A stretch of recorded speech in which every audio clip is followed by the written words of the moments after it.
बड़ी खबर सामने आई। ईरान ने अमेरिका पर संघर्ष विराम तोड़ने का आरोप लगाया। तेहरान के आसमान में एयर डिफेंस सिस्टम सक्रिय हो चुके हैं। होर्मुज स्ट्रेट के आसपास फिर सैन्य हालात और हलचल तेज हो गई है। सवाल अब यही है कि क्या सीजफायर सिर्फ कागजों तक ही सीमित रह गया है? क्या पश्चिम एशिया फिर एक बड़े युद्ध की तरफ बढ़ रहा है?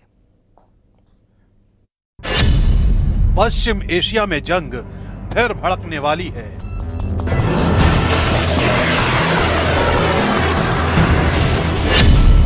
ईरान के खिलाफ ट्रंप का पारा फिर हाई हो चुका है। सीज फायर के बीच प्रहार, क्या फिर शुरू होगा वॉर?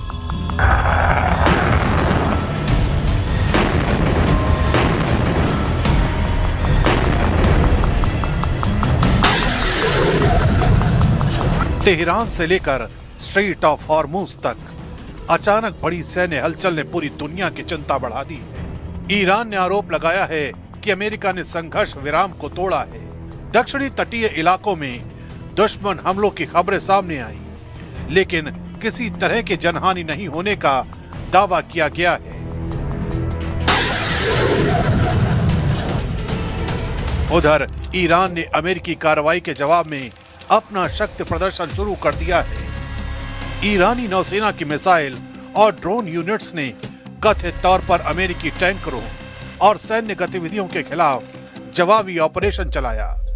ईरानी मीडिया ने इस वीडियो को जारी किया और दावा किया कि ये अमेरिकी आक्रामकता का सीधा जवाब है।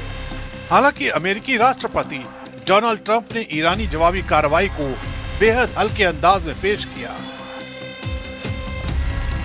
Wide, our military is unbelievable. They're doing an unbelievable job.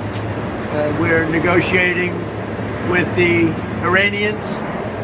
We have, you probably heard, we took our 3 destroyers and we rammed them through some pretty big stuff today, and we knocked the hell out of them. The destroyers weren't hurt in any way. The people weren't hurt, but they were firing at us, and we were firing back at them. And our firepower was a hell of a lot stronger than theirs, and they knocked the hell out of them. They took down a lot of small boats, you know, we call them. इस पूरे घटनाक्रम में सबसे अहम सवाल संघर्ष विराम की विश्वसनीयता को लेकर उठ रहा है। एक तरफ अमेरिका कह रहा है कि सीज फायर पूरी तरह प्रभावी है, दूसरी तरफ ईरान लगातार घातक हमले और अमेरिकी आक्रामकता का आरोप लगा रहा है। यही विरोधाभास इस पूरे संकट को और खतरनाक बना रहा है। पश्चिम एशिया पहले ही कई मोर्चों पर संघर्ष झेल रहा है। गाजा से लेकर लेबनान तक और सीरिया तक हालात बेहद संवेदनशील बने हुए हैं। ऐसे में अमेरिका और ईरान के बीच बढ़ती तनातनी पूरे क्षेत्र को बड़े सैन्य संघर्ष की ओर धकेल सकती है। यही वजह है कि दुनिया की बड़ी ताकतें अब हालात पर लगातार नजर बनाए हुए हैं।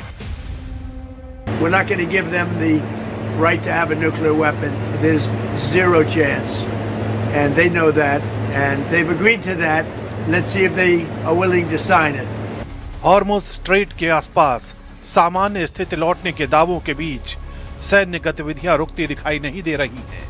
ईरान कह रहा है कि उसने अपने दुश्मनों को जवाब दे दिया है, जबकि अमेरिका अपनी सैन्य ताकत का खुला प्रदर्शन कर रहा है।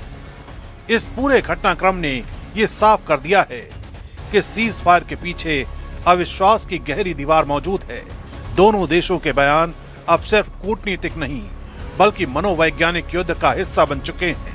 हर बयान दुनिया को यह संदेश देने की कोशिश कर रहा है कि कौन ज्यादा ताकतवर है। लेकिन इस पूरे शक्ति प्रदर्शन के बीच सबसे बड़ा खतरा यही है कि कहीं कोई छोटी सी चिंगारी पूरे पश्चिम एशिया को फिर युद्ध की आग में न झोंक दे।